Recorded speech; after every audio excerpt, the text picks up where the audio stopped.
Hey guys, in today's video I'm going to show you how to take a product photo that looks like this.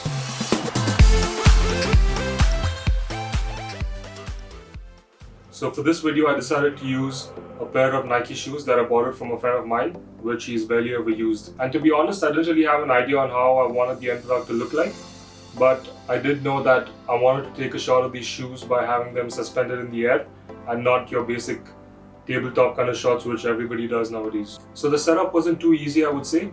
It took me a little over an hour to figure out how to exactly get these shoes in the air. So I used 2 chairs, 2 extra rods that came along with my softbox. I used a ribbon, tape and scissors. A ribbon isn't the best thing to be used for shots like this because it's a lot harder to get rid of it in post. But again, I'm making use of things that I have at my disposal here at home.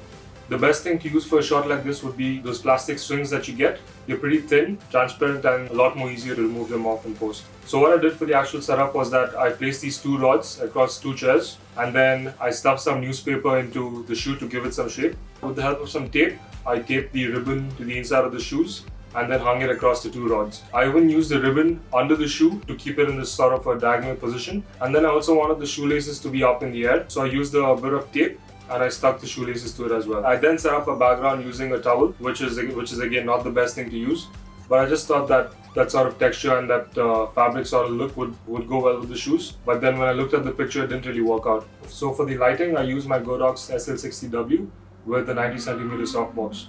And then I took a few shots and this is what it looked like straight out of the camera.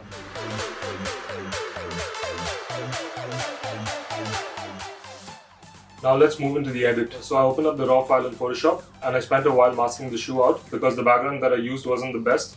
I would always recommend using a background that sort of contrasts in color in relation to your subject. Once the masking out was done, I noticed that the second shoelace didn't look as good as the first one did. So I made a copy of that layer and I masked out just the first shoelace and replaced it with the second shoelace. And with the help of the warp tool, I adjusted the shoelace a little bit so that both of them wouldn't look identical. So for the background elements, I decided to use the colors of the shoe and played around with the shapes a little bit until I reached a point where I thought it looked good.